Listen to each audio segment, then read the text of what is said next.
What is up, theology nerds? This is Tripp, and you're listening to the Homebrewed Christianity podcast, where we bring you some audiological ingredients to brew your own faith. And today on the podcast, you're gonna encounter not one, not two, but three special guests at a live Homebrewed Christianity recording here at the Hatchery in Redondo Beach, California. That's right, this is the adult VBS. We did have an adult vacation Bible school. Live podcast. It's going to feature the one and the only Barry Taylor riding shotgun for the interviews with me. That's right. Barry and I are going to have some awesome conversations with Walter Brueggemann. Boom, shakalaka, laka, laka. Then we're going to be joined by our friend from across the ocean, Kester Brewin, talking about his new book, Getting High. And then we're going to be joined by Kristen Howerton. That's right, Raging Against the Minivan. Kristen Howerton's back on the podcast. And here's the exciting news. Since we recorded that, she has officially started working here at the Hatchery with me. That's awesome, isn't it? That's right. She's working with our students, working on spiritual formation and leadership and starting new spiritual communities and such. And they get to hang out with her every week, learn stuff and things. So they're awesome. So you can look forward, hopefully, to getting to encounter more, Kristen, when you get, I don't know, come out here to the Hatchery for an event, or more live podcasts. Maybe I can talk her into to answering a bunch of these questions people have recently sent in during our Intro to Theology class. They're more or less like life and parenting questions. So I don't know if I want to make a whole episode of Tripp attempting to answering theologically adept parenting questions, but it would be fun for us to discuss them and argue. I don't know. We'll see. Anyway, Bruce, Kester, Kristen on the podcast. Before we jump into that, I just want to tell you something. I have a stack of books to give away.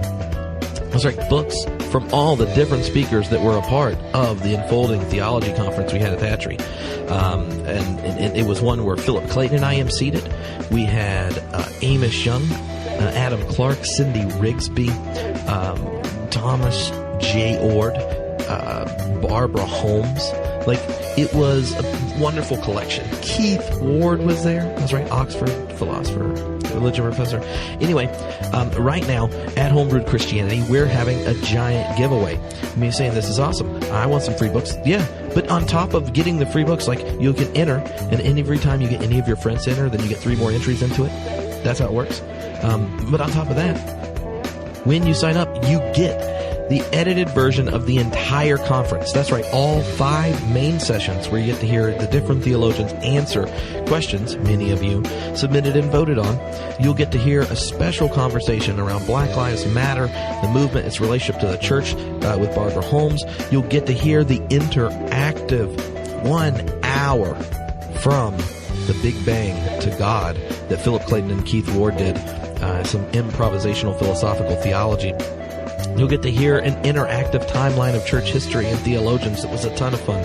And that's just on top of the 5 main sessions. Session 1 being, Why Are You Not an Atheist and Does It Matter? That one is kicked off by Keith Ward, who when he was at Oxford, regularly got to have some throwdowns with Richard Dawkins on that subject.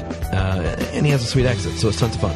So here's the thing. If you go to the website, you can sign up there, and then you'll start getting one of these special episodes sent to your email inbox every week. You'll get entered into the giveaway. Once you invite other people to enter in, you get 3 for each one. The easiest way to do it, go to the website, homebrewedchristianity.com, or if you're in the U.S., you can text God Talk to 44222. That's right, the number 44222.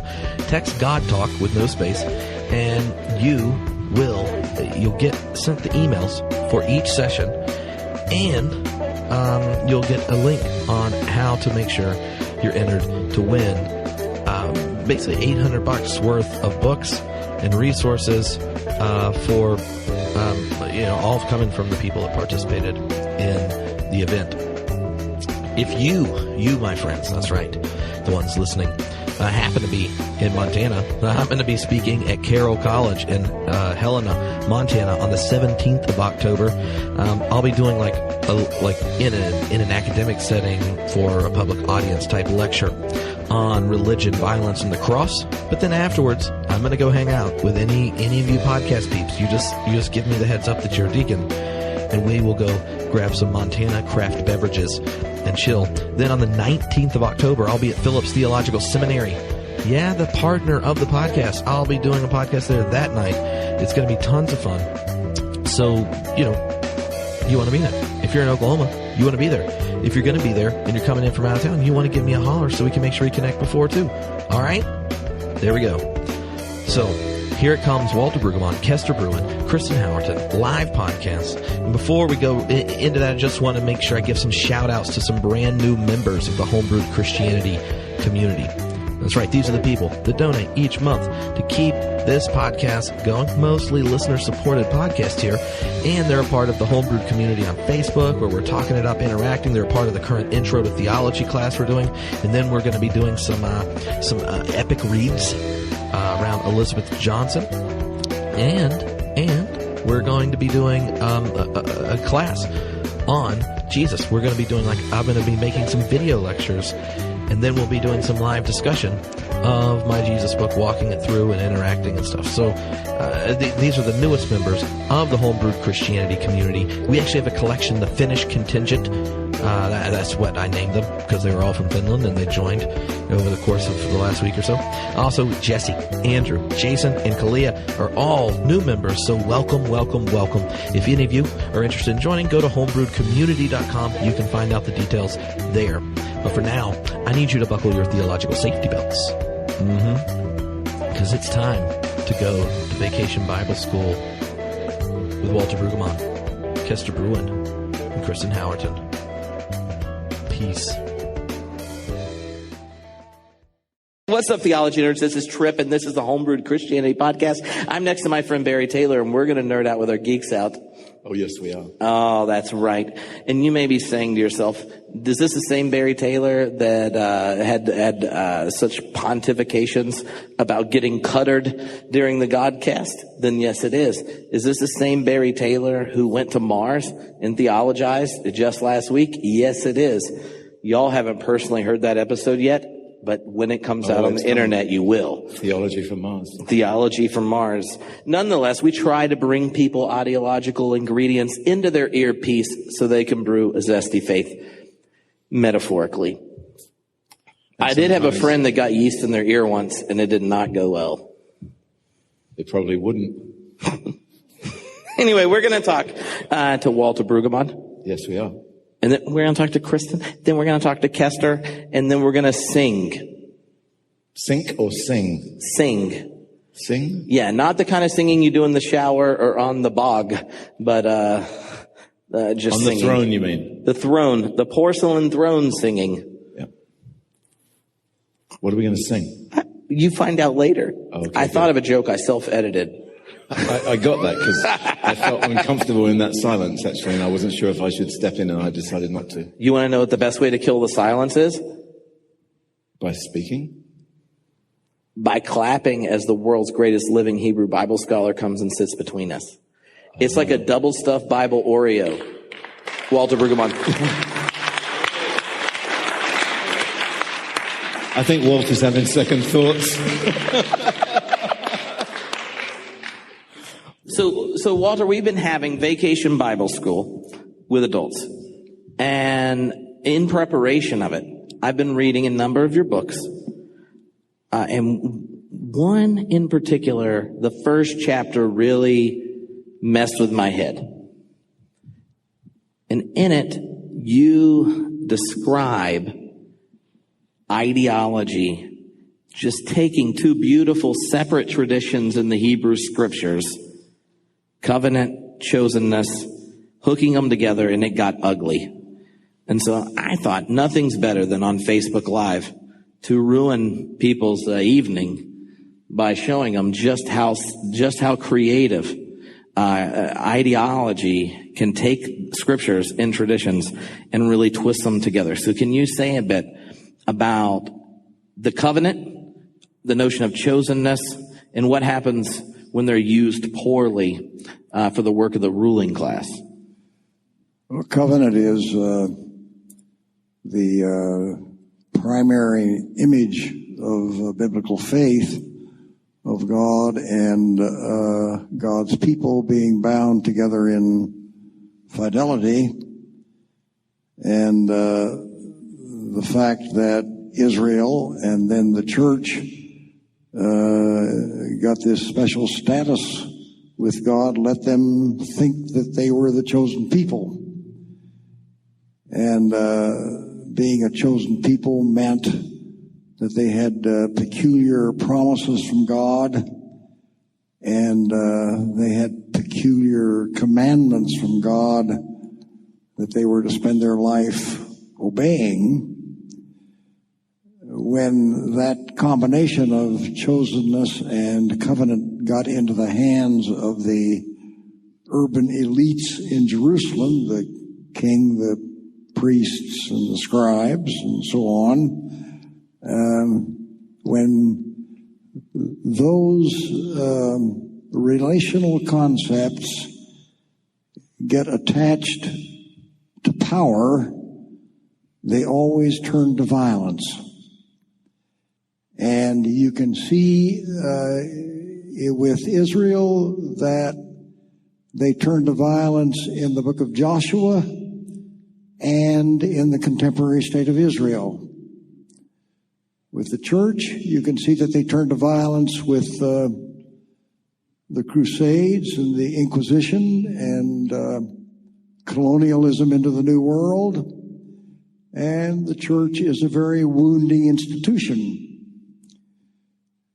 In the United States, the idea of covenant with God and chosenness has caused the United States to become a ruthless imperial power, and chosenness and covenant, when it got taken up by white people, has become the energizing force for very destructive racism.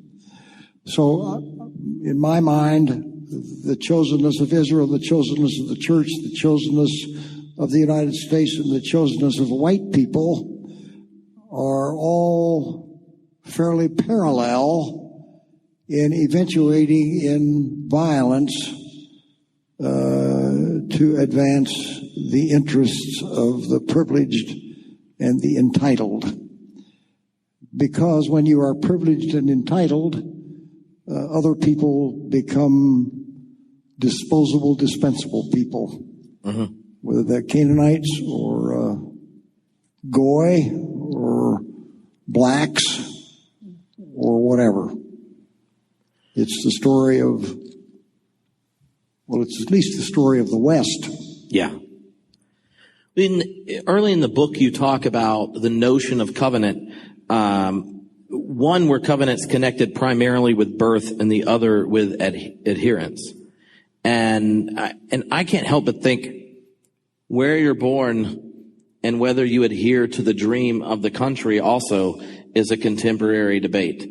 Or whether you were baptized and confirmed and haven't thought much about Jesus's rather radical way of living and embodying, or are you practicing it but haven't managed to use the creed on a regular basis? Can you describe the tension or the politics of that distinction of covenant membership by adherence or birth? Well, I would say that in the Old Testament, the Abraham tradition is covenant by birth, and it is unconditional because you're born into it and you got it. Mm-hmm. In the Exodus Sinai tradition, it has to do with adherence and taking covenantal vows, and so it becomes conditional on honoring those vows. My own nuance about that is that, and I can see this reflected in my own family, that one child, usually the first child, is raised by the conditional covenant, because the parents want to get it right. And by the fifth child is, what the hell? The fifth child can do anything, so it's totally unconditional. So we create those ways of relating that have very different futures to them. And I think once you see that kind of typology, you can see it working out everywhere. Can you describe how you describe how you understand an ideology? I thought in the book itself, you were really clear that for some, ideology has been broadened and really inclusive, and you kind of mentioned Paul Ricoeur and such, but that there's a really helpful insight in paying attention to how Marx and others use ideology in a narrow sense. And in insisting on that narrow sense, to me, helps, at least for the church, to possibly catch the prophetic edge of what you're doing. Yeah. Well, I think Ricoeur wanted to use the word ideology as simply the defining narrative. But Marx understood that ideology is taking a half-truth and pretending it's the whole truth. And the half you take is the half that serves one's vested interest. So it is that use of the word ideology is to keep privilege hidden, often hidden from ourselves, and certainly hidden from others. And it's perfectly clear that in the United States, the dominant use of the Christian gospel is essentially ideology in Karl Marx's sense of self-justifying, of money, power, privilege, entitlement, and all of that. And we are so skillful about it that pretty much nobody notices. What did 9/11 reveal to you? Many things, I guess.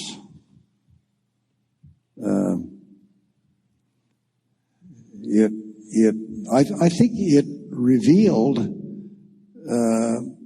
to many people the vulnerability of the United States that sort of surprised people. We had thought we were exempt from all dangers, partly because of our geography, but mainly because of the blessing of Almighty God that's peculiar to us. And it turned out that it didn't work. So apparently what that has done in our political discourse is to cause us to double down on exceptionalism, to want to make it more so, as though that will make it true. Yeah. You describe American exceptionalism in the book as having a number of features. And Barry, you're not from the United States, so I thought he might let us know that this isn't true. Walter, and I mean, he was really persuasive, but he said that American exceptionalism, I mean, we're talking about the land of freedom and liberty here, included militarism, a new form of oligarchy, racism, and that the oligarchic rule over natural resources and labor. And I said to myself, I watched both Democrat and Republican conventions, and I swore that neither one of them thought America wasn't exceptional, and that those are just little itty-bitty issues we could fix. I think you're right. I mean, obviously they're easily fixable. You just look at Britain, because we did so well with our exceptionalism. We did so good with our, I mean, we put it into our name. Great Britain. Land of hope and glory. We just wanted you to know. Yeah, I mean, there is this interesting juxtaposition, really, in the modern world, where you see how the ideological shifts, from Europe to America. It's quite interesting because America does regard itself in many ways as uniquely democratic, unique in pretty much its own self-understanding. And yet, at the end of the day, not exactly very different in its actions than anybody who gains a certain sense of delusional power about their place in the world. And I wonder you just said a few minutes ago that you think that the church is quite good at hiding their ideology. Do you think it's hiding, or do you think it's maybe ignorance of what's going on? Or do you think people really get... Do you know what I mean? Well, I think it's ignorance on the part of the larger population. Sure. I think it's hiding by the cunning leadership that puts it together that way. I think. We have a new hymn that's going around the old line churches, and the first verse is celebrating the sky blues of America and how wonderful our natural resources. And then the second verse begins with a adversative preposition, but, and then it goes on to talk about other countries have blue skies, and it kind of takes away the exceptionalism. And we sang it on the 4th of July in our church, and it's very cunning because people sing the first verse with exuberance, and then they find out they're singing the second verse that they didn't mean to sing. I feel like that happens a lot. I think that happens a lot with second verses. Right. That's usually when the girl leaves. Oh my! She left me. Well, one of the things that you brought up earlier today in our conversations, and is that there is the need for a space for poetic transition in the face of dying totalities and institutions. So if the church or America reigning since World War II and the collapse of other economies pre-globalization, or even old line churches, which are phrased, and they used to be mainline, and we all still read a Christian century after the century's over, that there's a need to make those transitions clear in space. That's this kind of sacred space of lamenting and things. Can you describe how the biblical literature invites us to a level of honesty about reality that may not be on our job description if you're a leader in congregations? And the second verse "but" is probably the most cut version out of that hymn, and plenty. Yeah. Well, I think the whole tradition of lament is an acknowledgement that the pretend world on which we have counted turned out that it couldn't be sustained. And I spent some time this morning on Psalm 89, in which the first long half of the psalm talks about how wonderful this all is because God loves David and God loves Jerusalem and blah, blah, blah, blah, blah, blah. And then there is an abrupt turn as though the lament part of the psalm is the painful acknowledgement that the first half of the psalm turned out not to be true. And I think in the prophetic tradition, the text we looked at earlier have God sort of being dethroned and shown to be vulnerable and full of pathos, so that the old doxological adjectives of might and power no longer match up with reality. So the whole second half of the articulation is that we have come into a season of vulnerability that gives the lie to all of our triumphalist rhetoric. And I think the election campaign in which we are involved, that Trump certainly, and to some extent Hillary, are trying to pump up the old language. And it rings less and less true for more and more people. Yeah, which is, I think, part of the underlying tension that everybody's trying to address, but not really knowing how. That's right. There's this Australian singer-songwriter I really love by the name of Nick Cave, and he gave a lecture on the love song, and he used the ways that different musical genres use love song. And he picked out, particularly because he spent some time in Brazil, saudade and fado, which are Portuguese and Brazilian love songs. And he made this really interesting comment. He said that you should never trust a love song that hasn't breathed the air of both good and evil. And his reference point for that was Rembrandt's sketch of Jesus on the cross between the two thieves. And he said that you can't trust a love song if it only breathes good air. And I think for me, it's never a question of there's a time for this and then a required time for that, as much as those have to live in tension and in relationship with each other, because that's how life is. It's good, but it's never good for everybody. It's bad, but it's not bad for everybody. At certain moments in time, it's bad for lots of people.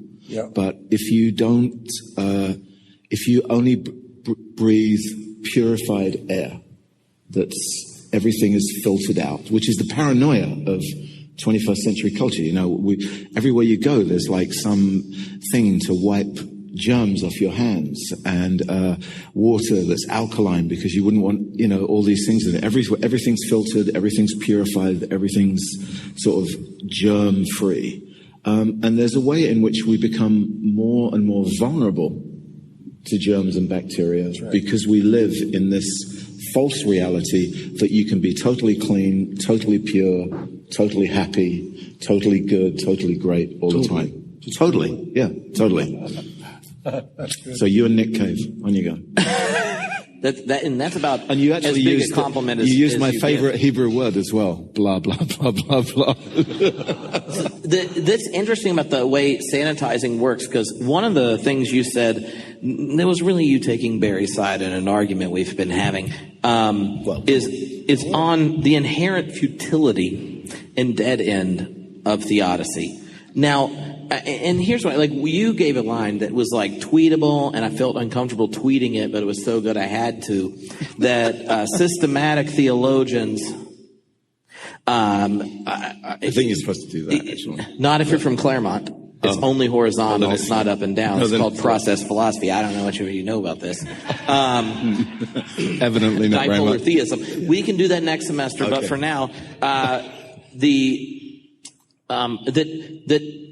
theologians, inspired by their Platonic framework in the early church, and has since kept going, it has sought to systematize our reflections around God, which any system functions with a logos, which isn't hard once you have a really sweet philosophical preface like John.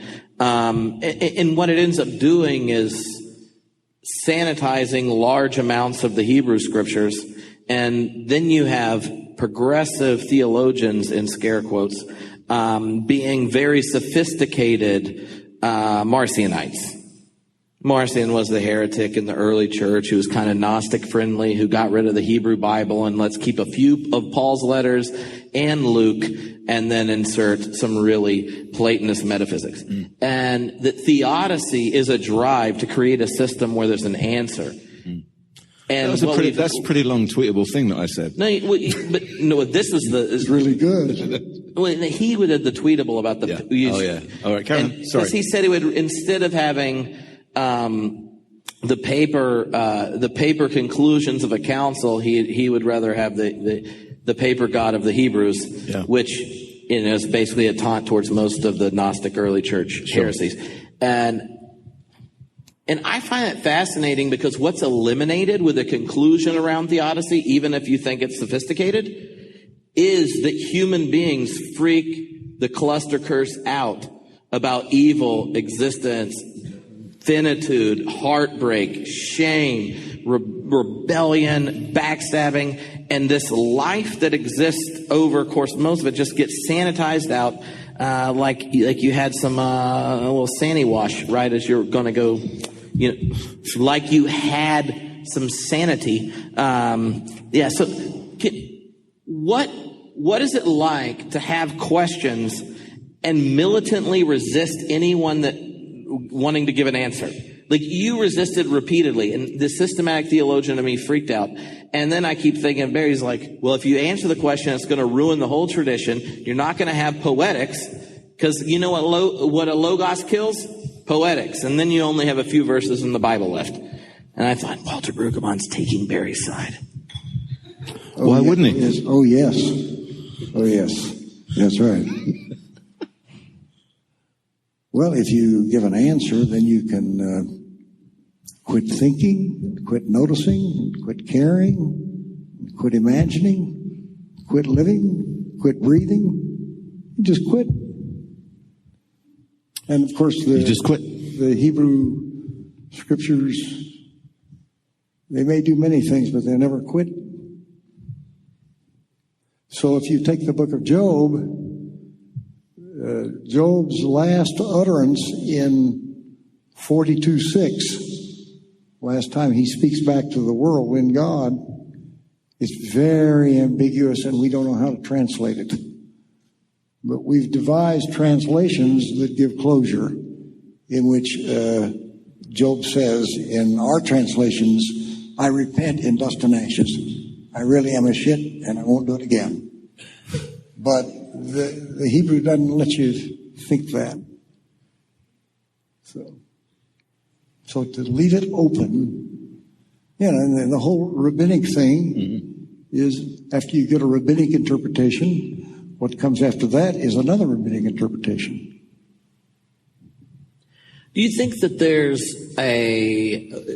one of the ways the church remains complicit as, playing golf with Pharaoh versus telling him, let my people go, is the way in which nostalgia exists within the institutions.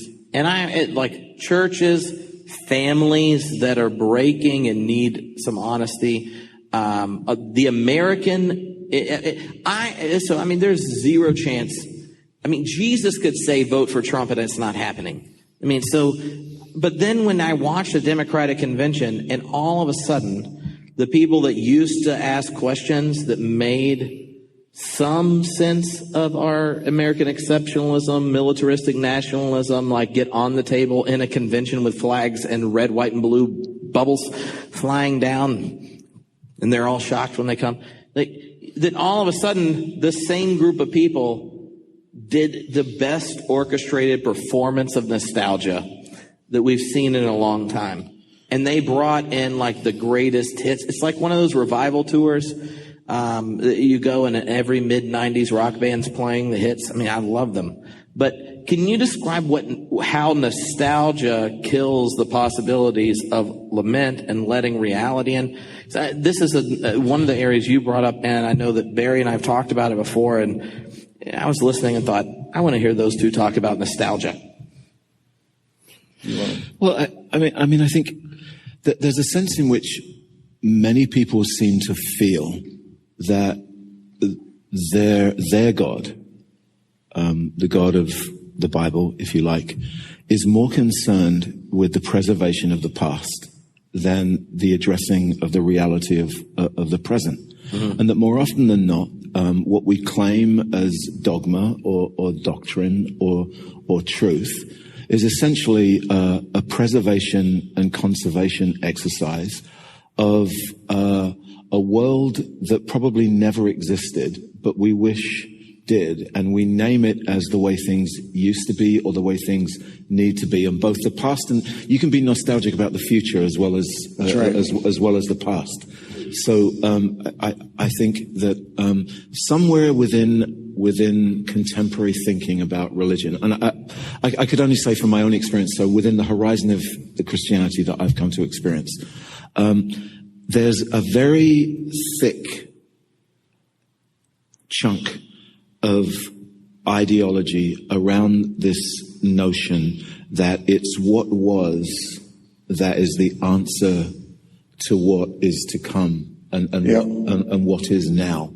And I think this extends even to the way we use the words. So when we talk about the Eucharist, on a Sunday, or communion, or whatever you want to call it, whether it's every Sunday if you're in a mainline church, or once a month, or when you think about it in whatever thing, you invoke the words, evoke the words of Jesus, and it's always remember, and it's remember as nostalgia. Remember what happened 2,000 years ago when Jesus, blah, blah, and I think that's a complete missing the boat. That to remember is to remember. It's to relive, to make alive. It's actually, it's something that embeds you in the present. It's not an invitation to go back and think about Jesus nailed on the cross and dying for your sin. It's actually an opportunity to think about the enactment of the crucifixion in the present world. And that's not nostalgia. So even in the central moment of the Christian experience, we've somehow transformed that into a moment of like retro nostalgia. That's my take on it anyway. Sure. I could be wrong. I think that's exactly right. I did a study of Psalm. I'm going to get an A+. Someone should tweet that for him. Yeah. I did a study of Psalm 137. That's the psalm. Me too. That starts out, by the rivers of Babylon we sat down and wept because we lost Jerusalem and we're in exile. Then the psalm says, "O Jerusalem, if I ever forget you, cut out my tongue, and I will never forget you." Yeah.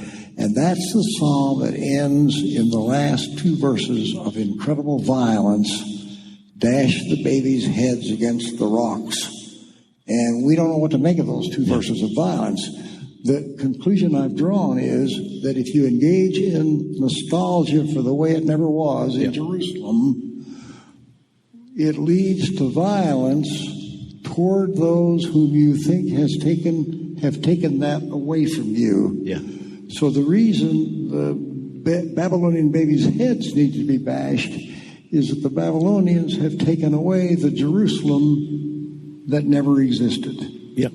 Yeah. And I think a very small example of that is Donald Trump's readiness for violence about people who disrupt his rallies with protest. Mm-hmm. His response is violent because he doesn't want anybody interrupting his practice of nostalgia.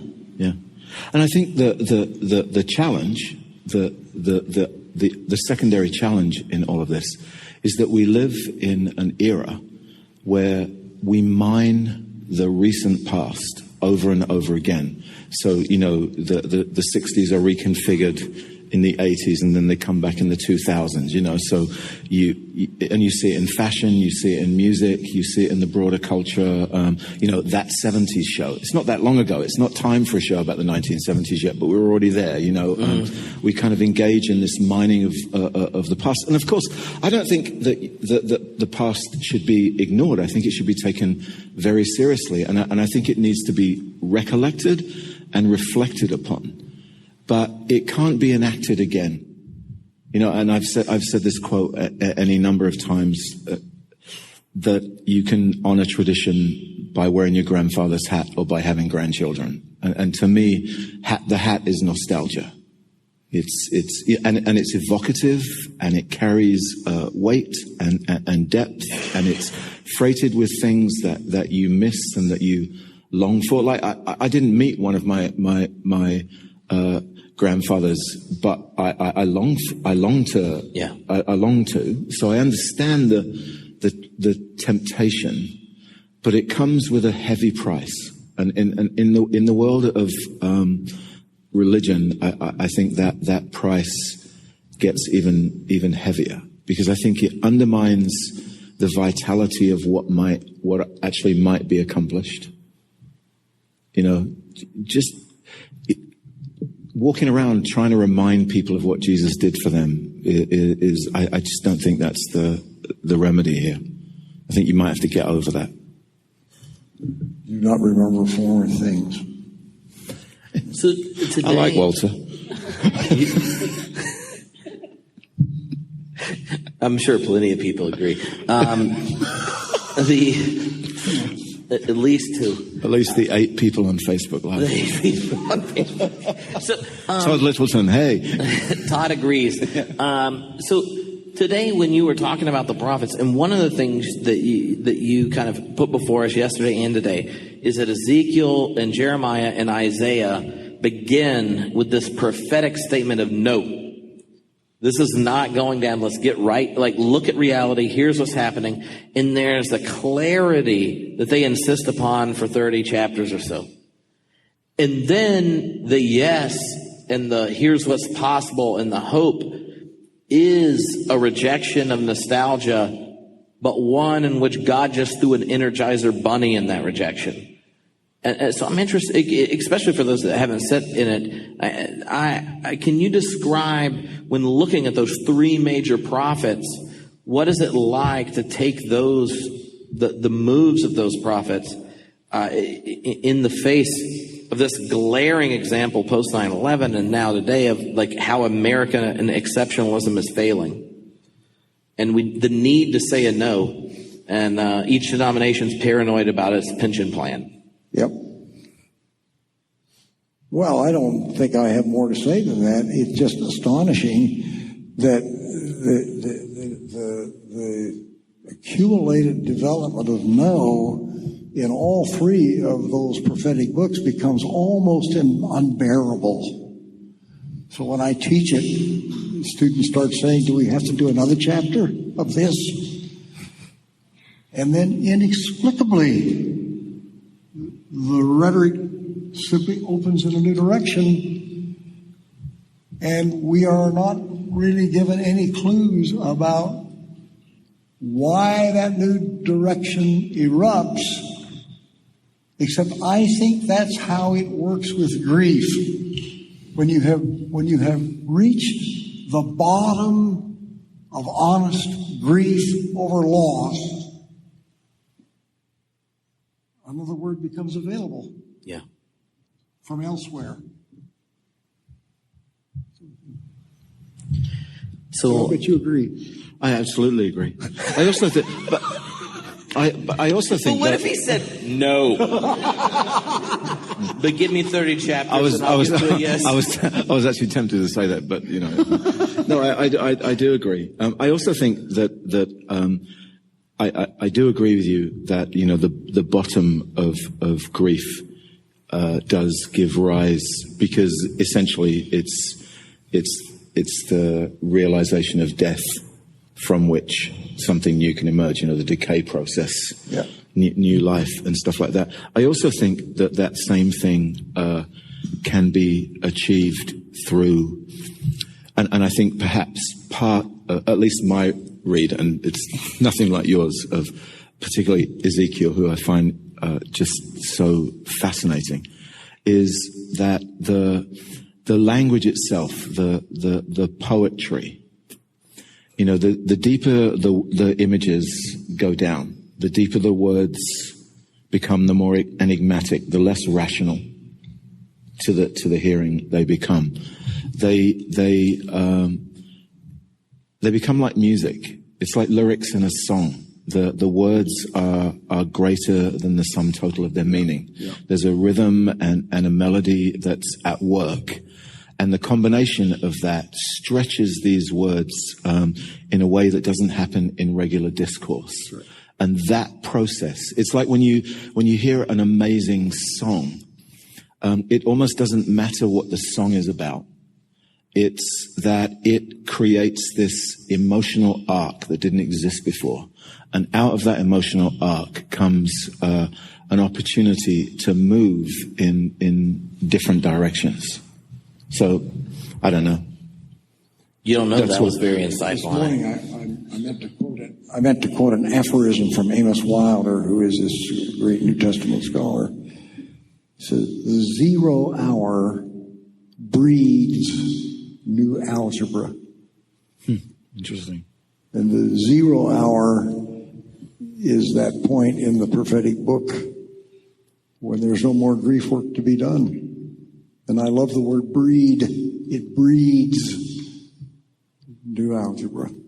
Well, I'll give you an Otis Redding song. Then I'm going to wait till the midnight hour. Wilson Pickett. You know what I mean? It's the same idea. That dark moment, that point where it's all gone. That's when the light comes. We're on a roll. That's what I'm talking about. And if We should form a band. and if we were going to transition and like Midnight Special came on, then you would just like fade. You know, in. you look slightly like Wolfman Jack from an angle. Oh, you're welcome. I know. Not everyone gets to sit at that angle. Well, Yeah, I know. But I'm going to put my glasses on. but you're going to scoot one seat over because we're going to welcome Kristen up here. So everyone, put your hands together.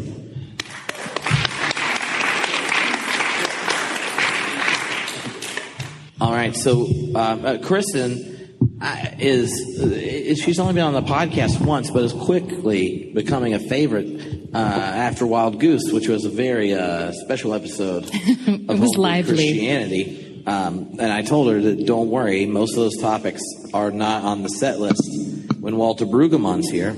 But You're welcome, Walter. But you're a therapist, and Walter frustrates systematic theologians with Bible verses. As you do. And not like a fundamentalist who comes to your house thinking the world's 5,000 years old and like 20,000 people are getting saved, and if you like, I think that's 6,000 and 144,000, but carry on. I'm not as familiar with these the digits of scarcity, but I do know there's a chart involved, and I have a theory that any religion that begins with a chart and uses mythical beasts to explain geopolitics is not a religion for me. That's just a life rule. But doesn't American politics actually define itself by mythical beasts like bears and elephants? I'm just saying. Sorry, people. Whenever, This is true. this is funny. You get here, and then finally he decides just to attempt to derail me on a consistent basis. We're going to play a game, and I have no idea if we're actually going to succeed at playing it, but luckily there's an editor. This game's called God on the Couch, because one of the ways Walter really irritates systematic theologians who would really appreciate the ability to create a beautiful, newly enlightened and inclusive totality of all that is Holy Scripture, obviously footnoted with some amazing philosophers and science, is to answer everything. And when it gets to that whole problem of violence in the Bible, and you have to spend hours trying to figure out how Jesus spits swords out of his mouth and slaughters people in Revelation and Joshua and all that stuff, Brueggemann takes another tactic that just kind of really ruins syllogisms. Let's pause just for the honor of a syllogism. All right, syllogism. There's an ointment for that, you know. I know. I mean, we will lay hands on me after. But he thinks that God is in recovery. So having a therapist and a theologian-ish, too biblically based to be a real systematic theologian, advocating for these old texts without putting them through a good old Western organized filter, he thinks God's in recovery. Walter, I want you to tell us where this thesis came from and how many or do you enjoy how many of us lose night's sleep over it? Well, an Old Testament teacher now gets asked more about the violence of God in the text than any other question. And we have a growing literature that explains it away. And I sort of have reached the conclusion you cannot explain it away. There it is. So we have to find some honest way of trying to think about it, that God is deeply involved in the practice of violence. So I had to do a paper on Hosea for a meeting, and I was led to this text from Hosea 11 that I talked about this morning, in which God is on a tirade, and right in the middle of the tirade, God catches God's self and says, "What am I doing? What am I saying? I don't want to be that kind of a God." And I expect I noticed that because I have had that experience more times than I would have wanted in my own life. Well, in recovery, we call that a moment of clarity. It is a great moment of clarity. God had a moment of clarity. That's right. It's also how you lose points in a systematic theology paper. Yeah. Well, he also brought up, the New Testament, Jesus got sorted out by the Samaritan woman as well and had a moment of clarity there. That's right. That's right. So maybe God and Jesus are in recovery. Now what are you going to do? That's right. Well, I'm going to ask a therapist To help you? how many sessions do you expect to hang out with someone if it takes them 6 months not to tell a very sanitized, organized, systematic recounting of their life, their problems, and the solution? How long are they going to be in therapy? Yeah, that's... Well, everybody needs to be in therapy for a long time.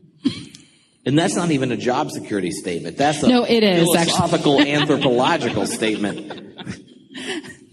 No, it is. Okay, but you're asking how long someone... Or just what's problematic. I can't remember the exact line. I wrote it down in a different notebook. But you said something today, and it sounded like my therapist, which obviously bothered me. And I have to talk to him later. But you said that, look, if you're going to read good text and expect clarity, then you're confused. And I think a lot of people, when they go to talk to someone to process their junk, want clarity. And the clarity, I think, that we so often desire is the ability to take our shit and put it in a box, put a bow on it, and get rid of it, deny it. I don't know. So what is that drive that we have within us to deny the contestedness of our existence? That then we're like, well, if we can't work it out with ourselves, you know what I'll do? I'll fix it for God and I'll work on myself later. Well, yeah, and Walter was talking about that a little bit earlier. We really have a hard time as human beings with nuance and with complexity and with ambiguity and with things not being wrapped up in a bow. We have a problem with it in politics. We have a problem with it in religion, and we have a problem with it personally. If you've ever been through an adversity, and it's part of the Christian faith. What do you do at the end of VBS? What are we supposed to do? We have testimonies, right? Where you talk about how I used to be a certain way, and now I'm totally different. Case closed. Done. And then you have a sword drill. And yes. that involves Bible passages. And I feel like Walter just ruined the possibility of a sword drill being an effective way of teaching the Bible. Did you really think it was before that? But I just want you to know that being the firstborn son of a minister, I slaughtered some sword drills. And that was at least 6 or 7 months of therapy. But yeah. Well, don't you if you want to play a game... problem? It is. It's a theological problem as well. It's the myth of wholeness that Christianity particularly sells. Mm-hmm. That somehow we're not quite right, but we can be. Mm-hmm. Rather than understanding, I think, that to be human is to be complex, messy, paradoxical, messed up to some degree. That you don't get. There is. I think the myth of wholeness, the way that we handle the sort of theology of salvation as this fix. Yeah. And I think that the biggest thing is I think we talk too much about transformation. I don't believe in transformation in the way that it's projected. When I think about my own life, I think when I first got involved in religion, I sort of embraced the notion that I'd be a different person. And on some levels, of course, you are, but you're a different person only because you've come to terms with your crap, not because it's gone away. That to me, that's what, right. It's still there. I'm still the same, wonderfully self-loathing, sarcastic, caustic, cynical English git that I've always been. I agree. But you're beautiful.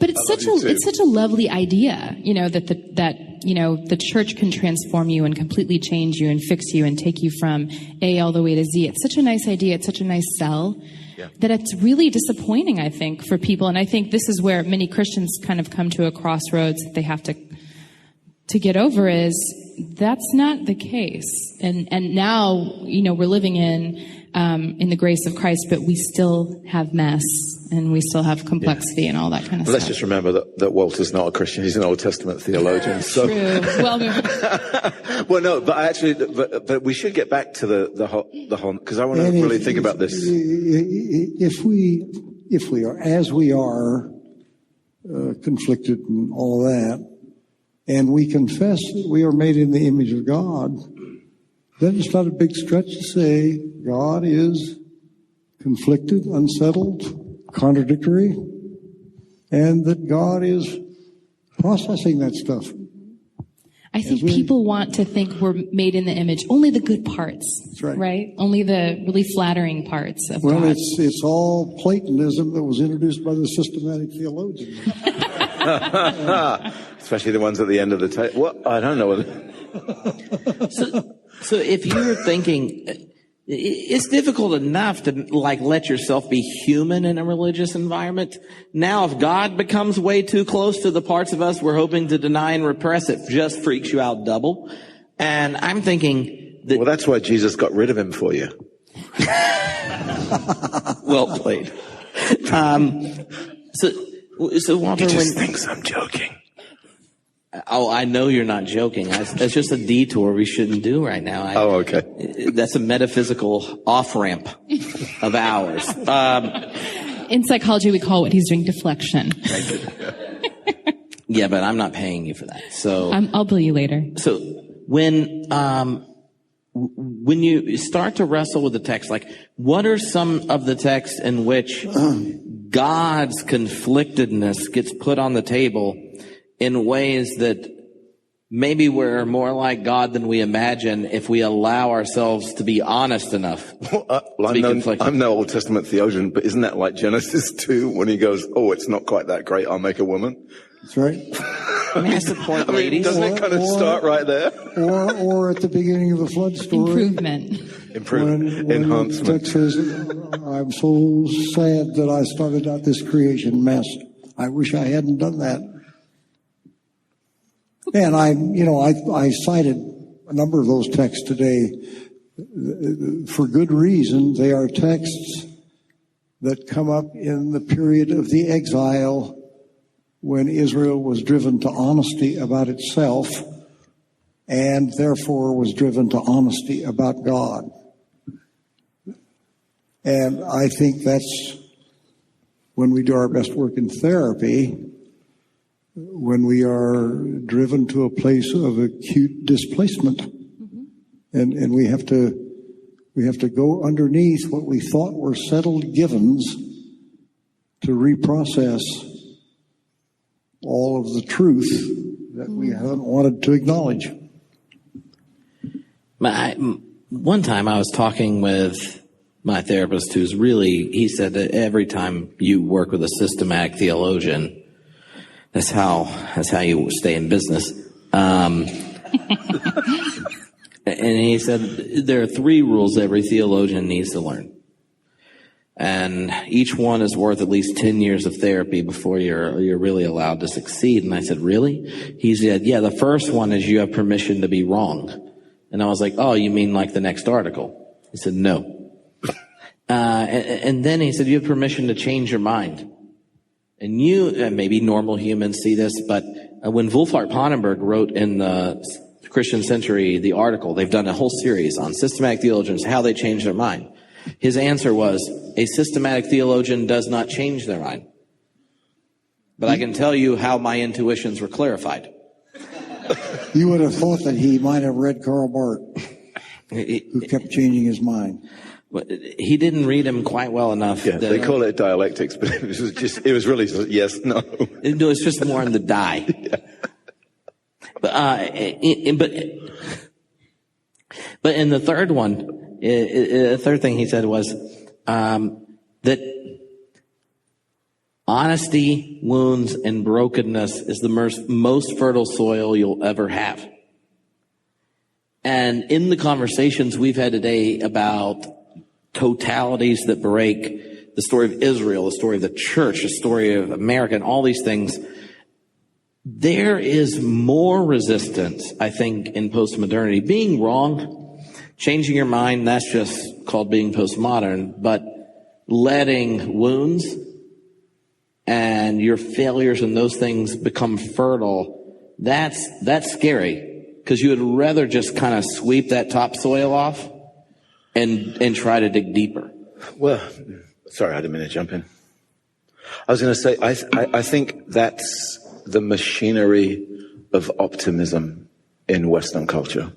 I think it's the commodification of well-being as the right and entitlement of human beings, and the association of that with consumerist habits. I think that's where the lack of ability to work with that. I don't think that's actually necessarily because of postmodern philosophy. I think that's the development of late capitalism and its outgrowth that commodifies everything and now commodifies the emotional well-being of people in order to serve the machine, because we're at this point in time where the new officer in corporations now is the chief health officer or the chief happiness officer, whose task is to work out how to sell well-being to people who don't care about work anymore, but don't have the ability or the opportunity to engage in revolutionary resistance through unions or protest or stuff like that. Acedia, I think, is what Thomas Aquinas called it. Sorrow over living. What am I talking about? He dropped his spectacles. That was a mic drop. It's time to go to the bog. I agree with you that it's part consumerist culture, but I think many religions, not just the Christian faith, sort of lend to it in this idea of, it's all about the external. And when you get right with God, you live right. And then you have this nice recovery story. There's not a lot of attention paid to the internal, mental health and feelings and things like that. It's kind of press it all down and live right. I grew up in youth group. That was absolutely what we were taught. So I think that there are a lot of people walking around with no idea how to be in touch with the messy feelings underneath. Well, yeah, I think you're right. And I also think that in the church, that's compounded by the notion that we attend to a different kind of interiority, which is through spiritual disciplines. Pray about it. Yeah. Which is actually not addressing those things. It's varnishing. Right. Might be. Could be. It could be. Yeah, it could be. You're right. Yeah. It could be, but I think it serves in some ways to sort of not get down to those things that your therapist said, could save you 10 years therapy if you would just give up the systematics and get on the right side of the universe, that's behind you. You figure out how to do my student loans and then we can talk about it. What did God learn in therapy?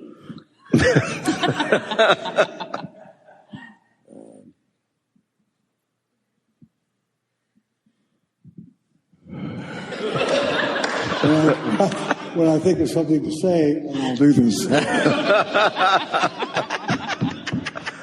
And God learned that fidelity is the mystery of life, and it's really hard. What do we learn about God with the pain that comes with attempting to practice fidelity and love and relationships over time? that God comes to God's true self when God goes into God's woundedness, which in Christian confession happened on Friday. When that woundedness, especially in 20th century theology, the cry of God forsakenness became the place you debated Trinitarian relations. And that's one, it was a really good way to ruin Mark. But I wonder, as someone who hinted repeatedly today about that text being the inheritance and this movement in the pathos of God in relationship to the people of Israel, the material reality of all the world, like how, as a biblical theologian, if you aren't going to insert that cry at Golgotha of God forsakenness into the Trinitarian life perfectly developed, if you had to include the incarnation into Platonic metaphysical assumptions, would you take, where would you go with the death cry? Look, I have 2 whole seminars on how Platonist metaphysics brought the Trinity. Those are not categories with which I have to work. Yeah. I would say that if you're gonna take a realistic Trinity, that the cry of abandonment has penetrated all the persons of the Trinity, which is what permits the Father and the Son and the Spirit to be agents of flourishing, that I think they could not be had that cry not penetrated their identity. Moltmann. Today you talked about this desire in the prophets to resist the nostalgia move, the clinging move. And you used the word cling. And it made me think of the kind of post-Easter story in John where Jesus says, resurrected pre-ascension, don't cling to me.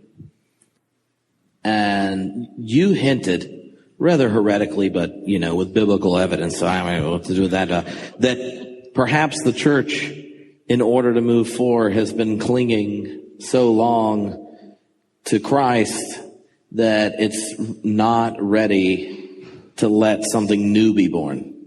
Yeah, and I believe that. I don't know what I'm saying when I say that. I'm not ready for it myself, but I don't doubt that it's true. See, systematic theologians don't get to preface responses with, I said it, I don't know what I'm saying, but I know it's true. So in honor of such an honest statement, let us give... It was almost Dylan-esque. I know. Let us give Walter a hand and invite Kester up here. What's up, Kester?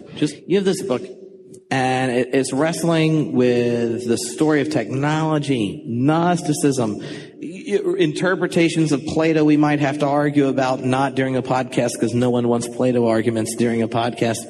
And Kristen has like an internet platform that like eats all 3 of us 10 times fold. And I decided, since I subscribed to this service, to check the social reach connections between you two. Oh. So this would include people's Facebook, Twitter, blogs, and all that kind of stuff who have mutually at some point tagged both of you. And there's 178 of them. Now, I've read your book. We've hung out and even danced at 1 a.m. with earphones at Wild Goose. We did. Filled with the Spirit. And I cannot tell you one of the persons other than me who's of that 178. So when you're both thinking about the internet and its connectivity, explain to me how 178 humans on this planet apparently are like internet besties. which I'm not exactly sure of the ontological definition of that, Barry, but they're internet besties with both of you. What kind of world is that? I don't know. This is like 6 degrees of Kevin Bacon with the two of us. And you know that KB, Kester Brewin, Kevin Bacon. That's it. This is so meta. Whoa, sorry. Bang. If I had a mic, I'd drop it. Well, Kevin Bacon. I have a mic. Except that it's an expensive mic. Don't drop it. Exactly. I don't know. I don't know what to make of that. Next question, Tripp. A short one. You've done this before. I want you to know that when Barry and I talked about this, that was the thing we were most amused by. Yeah, we got nothing. Over half of our preparation for the entire thing was discussing, well, exactly how does that happen? Then there were a number of topics connected to it. You could pick any one you want. Namely, that previously your notion of identity would be connected to things like nation states, religions, denominations, institutions, which place you go for fast food burgers, all sorts of other things, which are namely these established brands, blah, blah, blah, blah, blah. And now you have this whole emergent level of identity that's way too rhizomic, but we don't have to cycle into the loser. But the connections are being made to the point that neither one of you probably knew who the other one was, and yet there are human beings who in their head are like, yeah, I connect with those two.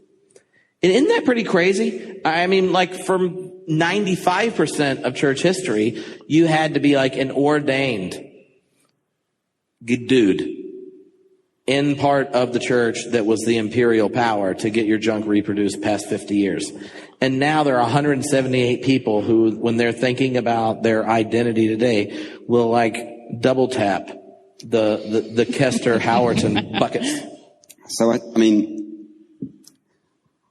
spent 2 years of my life writing a book about Hell's Angels, LSD, astronauts, NASA, the beginnings of technology, Plato, the Renaissance, the beginnings of flight, technologies, and all of this stuff. And you want to ask me about the connection between 192 people, 178 people around them.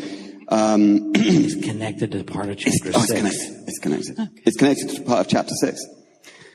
Well, we can talk about chapter 6 and the birth of connections and the birth of the internet and how it was originally an empathy machine and has become less of that. Now it's become a bit of a totality. Are we there? Yes, that's what I was trying to get to. Well, then say it, man. No, I was trying to softball pitch this junk so you could drop your book. She would be like, that's really cool. Then she would be like, have you thought about it this way? And then we'd have like, bah, bah, bah, bah, bah, like did anyone see that ball coming? No. Did anybody see that ball coming? No, but I'm glad we got here. Yeah. I'm glad we got here, though. Yeah. And look, we've hung out too much. I said this and he goes, don't say all the other stuff you were saying. Just throw that out and see what happens. This is what happens when you listen to Barry Taylor. Should have asked Jesus. One and the same, mate. It's your turn now, Barry. I did what you told me. Well, he just started to respond to your question, so why don't you let him do it? I was distracted by my failure. No, I'm just joking. But your therapist told you that was number 3. Lost as what exactly the question is, so I'm just going to answer something that might be... Talk about the internet, Kester. Talk about the internet. Talk about the internet. Creating a world of assholes. Wow. The end of empathy. The end of empathy. Yeah, quite seriously, the internet was created as an empathy machine. So in 1945, there's a guy called Vannevar Bush who has been part of the Manhattan Project, and he's pretty much been integral to some pretty nasty destruction. And he writes an article for Atlantic magazine called "As We May Think," in which he asks the question, which I think a lot of people were asking at the time, which is, how the hell did we get into this again? You know, like in 1945, we've had another world war, and this was a bit of a shock. And he was like, okay, how can we stop doing this again? And the solution that he posits is actually a machine. And he calls this hypothetical machine, because he never made it, he calls it a Memex. And in the article on Atlantic magazine in 1945, you can look it up, he describes this machine. It's a bit like a kind of circular desk. And in this circular desk, you've got these little microfilm reels and different cameras and stuff. And on that machine, you're able to record your thoughts and your correspondence and pictures and stuff like that. And you're then able to make connections between them. The point being is that it would be an artificial augmentation of your memory. And by somehow perfecting the memory, we wouldn't do those horrible things again. Now, sitting on the beach on an island in the Pacific, having had his ass shot off for a few years, but having survived. There's a young soldier called Doug Engelbart who kind of lies back and smokes a cigarette and chugs down a beer, and someone hands him a copy of Atlantic magazine that's somehow flown over there. And he reads this article and he was like, that's what I'm going to do with the rest of my life. I'm going to go back home and I'm going to make that machine. And he does. And it takes him until 1968, by which time he's rejected clockwork and all the rest of it. And he's found out something about integrated circuits and all the rest of it. And there's a whole kind of interesting history there about memory and the augmentation of memory and Plato and memory theaters and the Renaissance and all that. But to cut that long story short, in 1968, he presents at this computer conference. Basically, his research center at Stanford Research Institute is called a Research Center for the Augmentation of Human Intellect. And he presents what he calls his online system. Now, Steve Jobs has nothing on this. Like, it has become known as the mother... Did he wear a turtleneck? Oh, I mean, like, yeah, like way beyond that. It's actually a suit, a proper suit.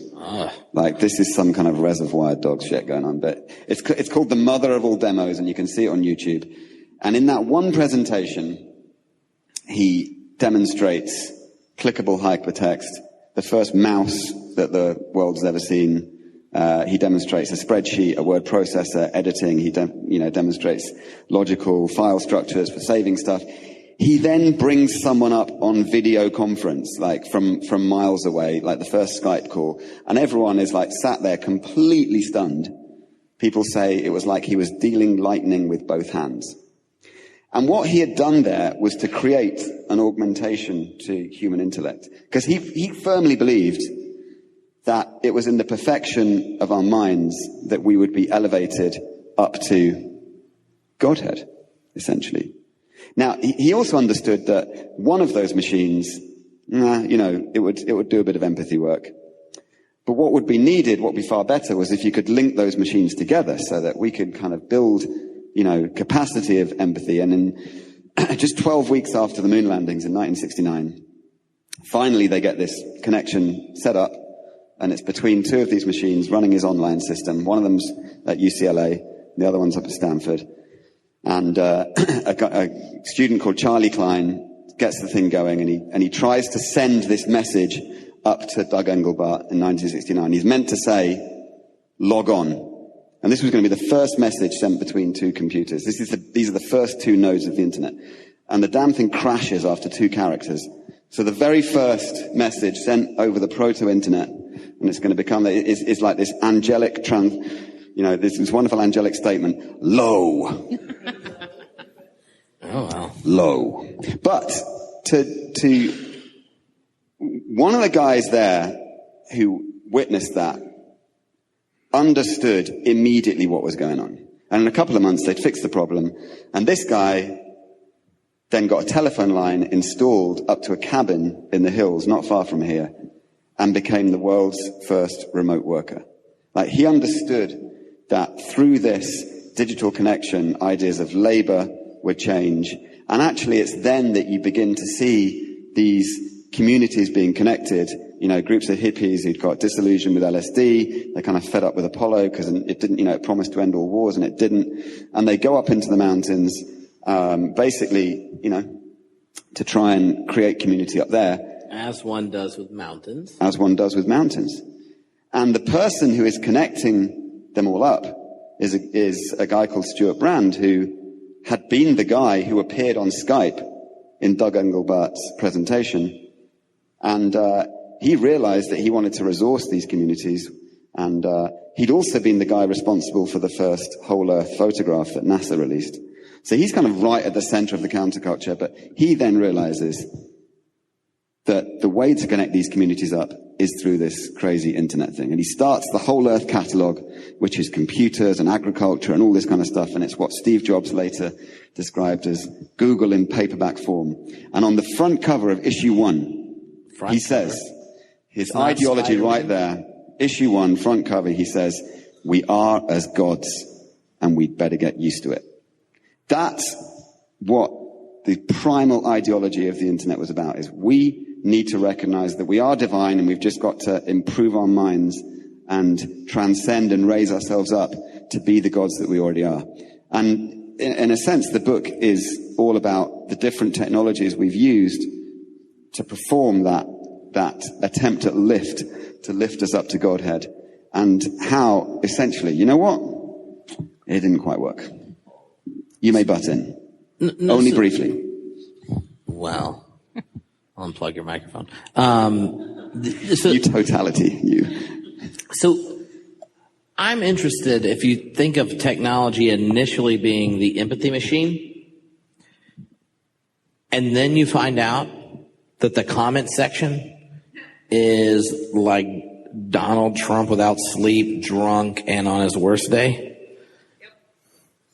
Like, so many times we have dreams that turn out bad, and then there are ones that we have. So, like, when the internet becomes a place that people, oftentimes, not even with their real name attached,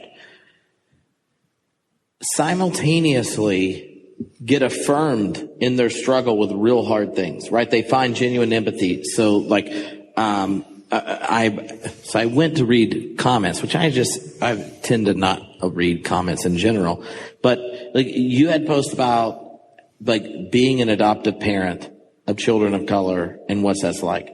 And then I assume you edit your comments, because I've had to edit some YouTube posts before that I didn't even know were controversial. And there are people who just feel alone where they are, right? And the empathy machine really creates solidarity, community, connections, and things like that. And then it becomes like the mirror you look in right before you go stab somebody. Yeah. And that's because all technologies are essentially psychedelic, which means, this Greek compound word. It means I never thought the internet was that cool. Yeah, it is. They uncover the soul. Every technology reveals something about the soul. So it's this strange inert machine, but what it does is to draw out of the self what's in there. So you see all these situations, where like someone's sent to jail for sending racist messages and tweets and all the rest of it. And they're like, oh, I just didn't realize what was happening to me. And it's like, no. That was inside you already. It's just that the technology becomes psychedelic and it draws it out of you. It reveals what's in your soul. And because it's also an amplifier, it pushes it out there to a point where we can't ignore it anymore. If you say that crap to your friends at the pub and no one really listens, then that, whatever. But as soon as it is amplified out further, we have to take that seriously. Well, in the nature of the internet, when people have bad behavior, that's something, like you said, you could do in isolation. But on the internet, you can find support for any manner of deviant behavior. For example, I was being harassed by a group of white supremacists for a while. So I decided I would create a Facebook profile and try to infiltrate, because they were sharing my personal information. I was going to create a Facebook page masking myself as one of them, and I was going to infiltrate their groups, right? So I create this Facebook page, and my name on there is Vernon, and my profile picture is sorry if anyone's name is Vernon. Yeah, I know. There's at least 2 listeners named Vernon. It's not my personal. profile picture was a skull with a cowboy hat in front of a Confederate flag. And all I did was join a couple white supremacist groups and like a couple things like that. And suddenly, and this is where the internet gets really scary. It's like confirmation bias gone crazy. All Facebook is serving to me is suggestions for other racist groups. And so if I'm really Vernon, if I'm that person and I'm living in some ignorance, I think, oh, the whole world agrees with me. Like, look at all these people. And it was crazy. I was getting like 80 friend requests a day. Did they also have Confederate flags behind schools? Oh, yes, very much so. And I didn't even have a real picture. A woman gave me her phone number on Facebook. So it becomes this really scary place where people who might be fringe no longer feel fringe, and they feel emboldened in bad behavior. Where, maybe before, if you just held these beliefs in your own town, you could find a handful of people who support you. Now you go on the internet and you think, well, everybody feels this way because it's all this confirmation bias that all the social networks are set up to increase. This would be purely anecdotal and probably easily undermined. But it seems to me that part of the distinction is that there are particular platforms, and I would say Twitter and Facebook, where nastiness seems to be the order of the day. There are other platforms like Instagram, maybe Snapchat, things like that, that are actually very different in tone. And I think the distinction is that one is poetic and the other is a continuation of the old order in a new form. And I think there's something about the tonal quality of the platforms that are created that either enhances or negates that tendency towards empathy. It's not exclusive. And this is been going on since forever. I mean, of course, all technologies change or affect the ways in which we act. And if you go back to the beginnings of the printing press and this scripture, which is suddenly reduced down into a printable size book that you can put into your pocket rather than something that's that's kind of have to be read out in public. That changes the way that people believe. The technology of the book changes the way that people believe. The use of text in this particular form changes the nature of knowledge in that way. And Instagram is simply not that thing. But so we have to understand that technology has this religious aspect, and dare I say, religion has this technological aspect. It is a tool by which our soul is uncovered. It is a tool by which we strive to achieve our ascension. And the reason why the book is called Getting High is because it's trying to look at all of those technologies of ascent and say all of them change us. In the way that flight changes, and I use the kind of prism of flight, but, it profoundly changes human society when we are able to physically lift into the air. It totally changes the way that we have a perspective. What are we going to see from up there? And when that happens, this long yearning for physical flight, when we achieve that radically changes the way that we are. Just as we take an internal flight, and you talked about the internal, external.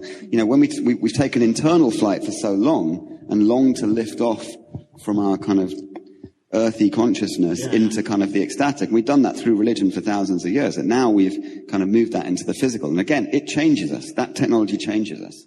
But do you think the internet has been, a net loss in terms of empathy, or do you think? Oh gosh, no. Yeah. Okay. Absolutely not. No, the internet has been. Definitely a net gain, but it creates so much noise among the signal, and it's so easy for certain things to happen. Plus, look, it's incredibly new. I mean, the other prism I use in the book is to look at everything through the prism of the 1960s, because I think it's an incredible time when technologies of flight radically change, internal with LSD counterculture and the birth of charismatic and ecstatic religion in kind of mainstream, but also with Apollo. Has a charismatic person ever asked you about associating the gift of the Holy Ghost with acid? Yeah, can I get to that in a moment? And just finish responding there. Yeah. So, all of these technologies have lifted there, and that thing in the 1960s, I grieved for a time that I wasn't there to see that 60s counterculture. I was born in 72. Grew up in the shadow of it. But, I was there when the internet was born. Lived through, that's incredible. Yeah. My kids won't get that. No one's ever going to get that. That's really, really privileged, yeah. But the links between acid culture and the charismatic church, well, it's actually thanks to Barry, to be honest, who I was responsible. You were speaking in tongues and sitting it on the tongue together. Well, absolutely. You got to do what you got to do. This small, powerful little thing is put on the tongue of each one, and everyone, goes off on their trip, and amazing things are seen and done. I mean, there are kind of extraordinary connections there. But if you look at the beginnings of acid in that way. I mean, these weren't people who were druggies. That didn't exist. These were people who genuinely thought they would found a way to perfect human beings and to bring peace to the world. They honestly thought that. And if you look at the life of Ken Kesey, it reads exactly like the life of Jesus and the Acts of the Apostles. You know, they go on this wonderful year of positivity. There's then the attack. There's then, you know, he dies. He kind of fakes crashing his car into his tree and he kind of disappears. And then there's the resurrection, all this kind of stuff. And then there is the move beyond acid. So Kesey comes together in 1966 and Halloween night, and this is kind of, he's been ordered to by the judge because he's going to go to jail. And he gathers all these people in San Francisco and he says, we are going to go beyond. You know, we're going to go beyond acid and we're going to open the doors of perception. And that kind of goes back to William Blake and all this kind of stuff. In other words, we are going to lift off tonight and become divine. And the Beatles had then been saying it, you know, they were off acid and they'd gone off with the Maharishi, and you've then got a guy called Lonnie Frisbee who's mashed off his head on acid, and has this extraordinary encounter with Jesus. And he sweeps down to all these disillusioned hippies after the Summer of Love who don't see the end of the Vietnam War. They don't see the end of nuclear anxiety. They don't see any of the end of industrial anxiety. And, you know, they're kind of looking for some father figure, some perfect father above to come and save them. And he says, hey, you know, come into church and meet Jesus. But this is a power Jesus. And he takes the long, rambling, repeating folk music that people were completely mashed on the beaches playing, takes it into the churches, and is invited to do so by a pastor who just happens to be a guy called John Wimber. Chuck Smith, actually, first. Yeah, Chuck Smith first, and then John Wimber. Yeah. And the reason you haven't heard of Lonnie Frisbee is because he then admitted to John Wimber that he was gay, so it was written out of Vineyard history. But there is an explicit connection between... Did you watch the documentary? I did. Oh, it's an excellent documentary. It's an excellent documentary, yeah. Lonnie Frisbee, History of a Hippie Preacher. So all of these technologies of lift in the 60s are connected, but they are ancient yearnings within us. And this is the kind of psychedelic point is, you know, they only reveal in the soul what has already existed there for thousands of years, which is we desire to lift away and we project onto the above that we can be made somehow perfect. Our failings will be perfected if only we can get on high.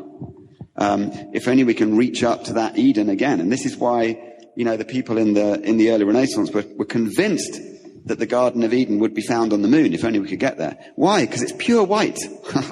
It's pure white, you know. And it doesn't fall.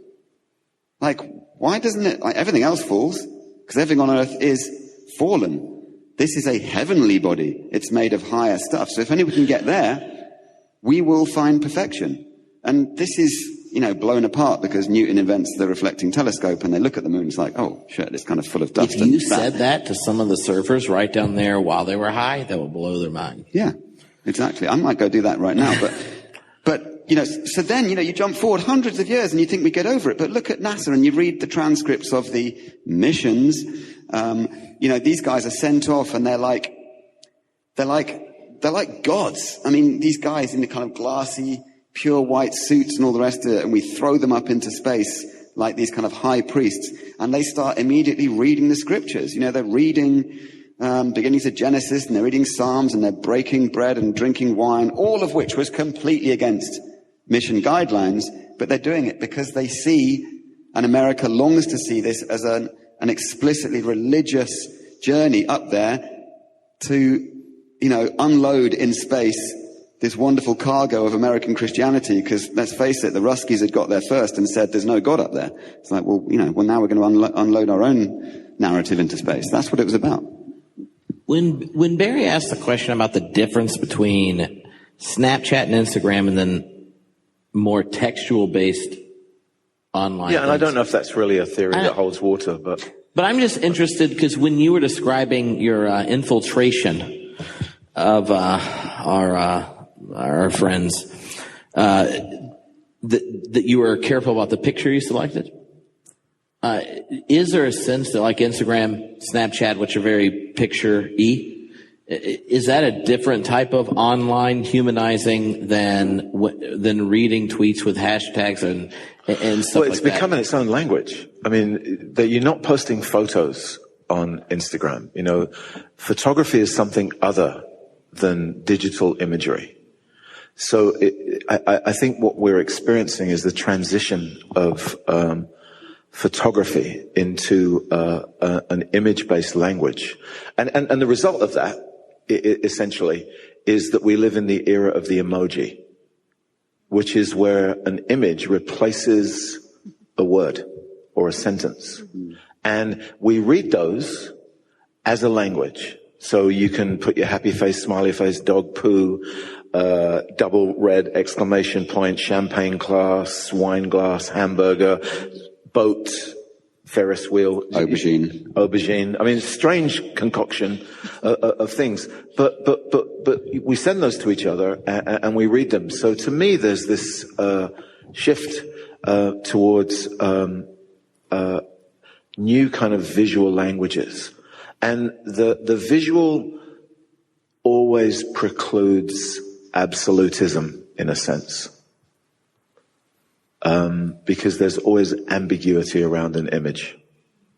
We read into it, but you can't, there's always this thing. I think there's something deeply, again, spiritual about it, in the sense that, this thing that we carry in our pocket is the closest we get to the angelic, basically, in our modern world. This is instant messaging. It's virtual omniscience. It's mediated presence. It allows me to mediate my presence elsewhere. And it's vision experience.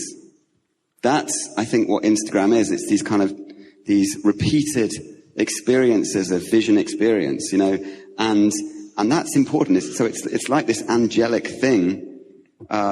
So when Norman Mailer, who wrote a brilliant book about Apollo called A Fire on the Moon, witnessed the launch of Apollo 11 and this thundering, chest-thumping machine that was powering up, incredible machine, he said, now, finally, we have something with which to speak to God. Now we've finally got someone with which to speak to God. And, a couple of years ago, it's actually in LA, someone was saying, there's more power in this than there was in the whole technologies that sent the men to the moon. Well, if you link those two together, now finally we have something with which we can speak like gods, perhaps.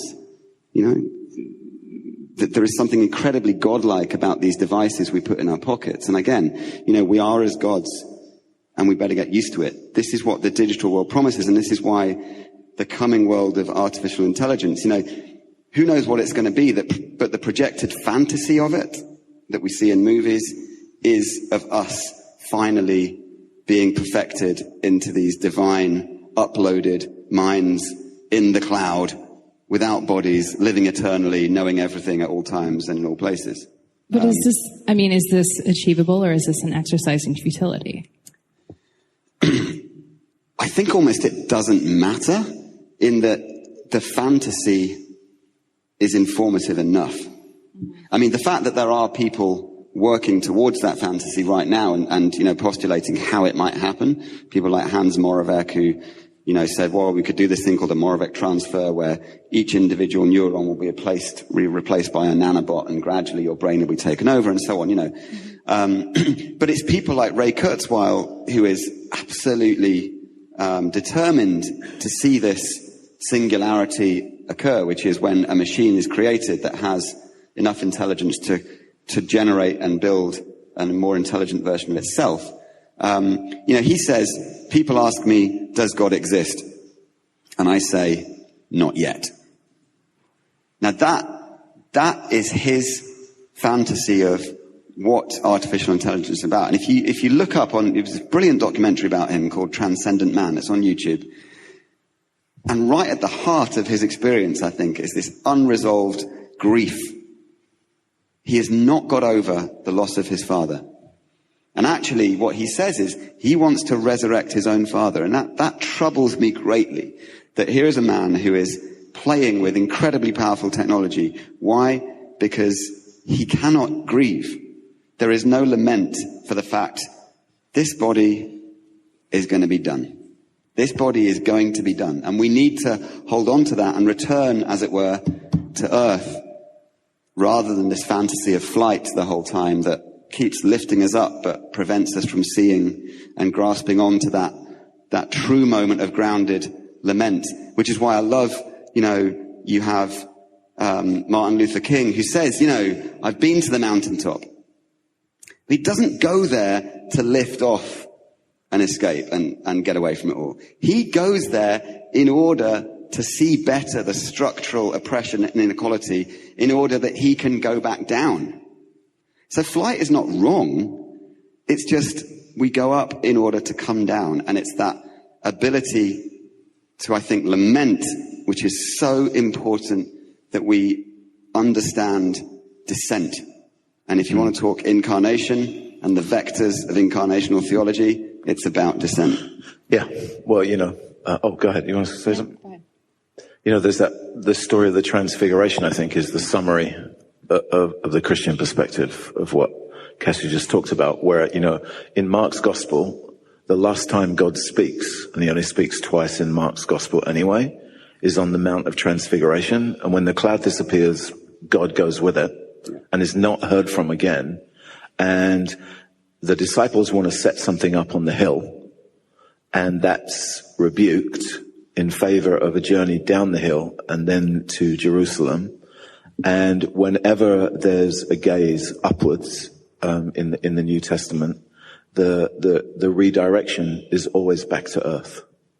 I mean, do you feel that sense in your blog? Do you feel it as a horizontal network or a means of rising above? Do you understand what I mean? Like, is it? Yeah. Yeah, I mean, absolutely. I think there are moments of ascension, but then you always have to come back down. But, I'm a little fascinated with how this discussion pairs in with some of what Walter was saying about this sort of drive to see God as perfect. And then you're talking about this drive to be God. And if we could just lament, if we could just sort of accept our fragility, our humanity, if we could relax and live in our complexity, could we avoid some of this existential angst that becomes so problematic, I mean, so one of the other people who's very smart about this is Elon Musk, who's, Tesla and SpaceX and all the rest of it.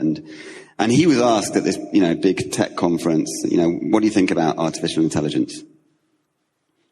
And if you look it up and see the video, he slows down and is very, very reflective. So reflective that when the next question comes, he's still kind of lost in his mind. But he says, we need to be really careful. He says, this is like the guy who conjures the demon and he thinks everything's going to be fine. Mm-hmm. And it's not fine. No.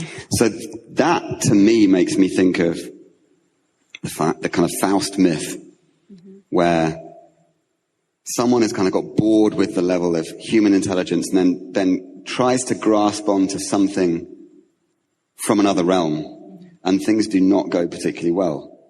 Now, for me, that then jumps even back further, and for those people, going back further, they might think of the Lucifer myth, like, here was someone else who tried to elevate themselves close to God, and that did not go so well either.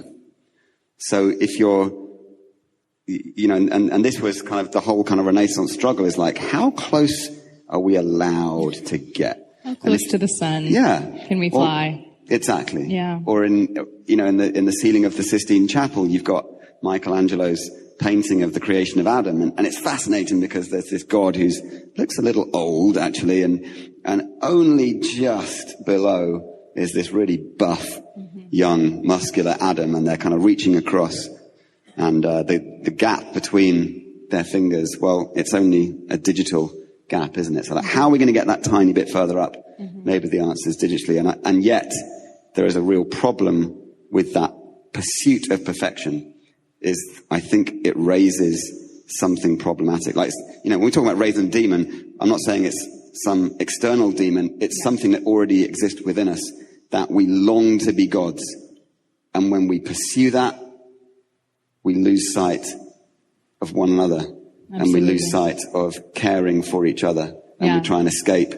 And actually, the sight of care is horizontal between each other. Absolutely. Yeah. So, Kester, if you were going to take your story, what do you think is the single most enthralling part of the tale that you told? This tale about getting high. What was the moment where this fell together for you that prompted you to write this? You know, oddly, I'd spent a year writing a book about the history of the human quest for flight, and discussed it with a really, really good literary agent in London. And she very smartly said, "Hey, this is a great book, but there's a story missing here, and that's your story."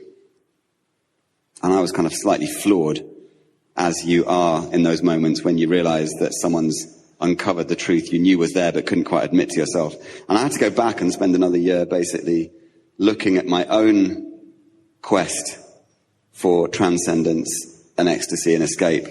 So this is a pretty raw book about my own journey as well. And I'm really glad about that, because I think too often theological texts, interesting texts, kind of leave out that raw story, and there's something good about having the personal narrative within that. So I guess the most profound moment for me in writing the text was that this was my history as well, and this was a way by which I could understand the struggles that had ripped apart my own family, born as the son of a minister, third son, they got it right with me, but yeah. And the struggles of living in a ministry family where this pursuit of perfection had kind of ripped us to shreds, actually. And each of us in our own way, in our family, had lifted off to try to match that or meet that in some way.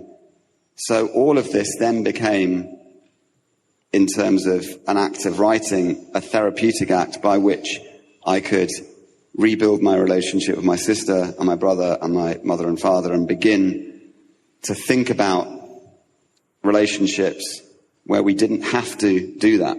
And there's a lovely line at the end of John Steinbeck's novel, East of Eden, where he says, "Now we don't have to be perfect. We can be good." And I absolutely love that line. Now that we don't have to be perfect, we can be good. And that's actually connected to a passage where he talks about the falling of the gods, and the gods kind of falling into this green muck. And the whole of that book about being released from that pursuit of Eden, to say, look, forget about the perfect. It only draws us towards violence. It only draws us towards this impossible thing. I think it's connected a lot to anger. And there's a great line in The Sopranos where his therapist says to him, you know, depression, you mean anger turned inwards. And I think there's a sense in which, you know, the story of Jesus, it's a theologized depression. It's the anger of God turned in on himself. And that, in one sense, Christianity, I see it so often, is a source of depression for so many, because of this unachievable pursuit of this perfection myth that actually ends up destroying us. So the release for me has been very, very personal, but over a kind of long history, to say, I'm done with that. I'm really done with that. And that's been a beautiful release out of that pretty tough place.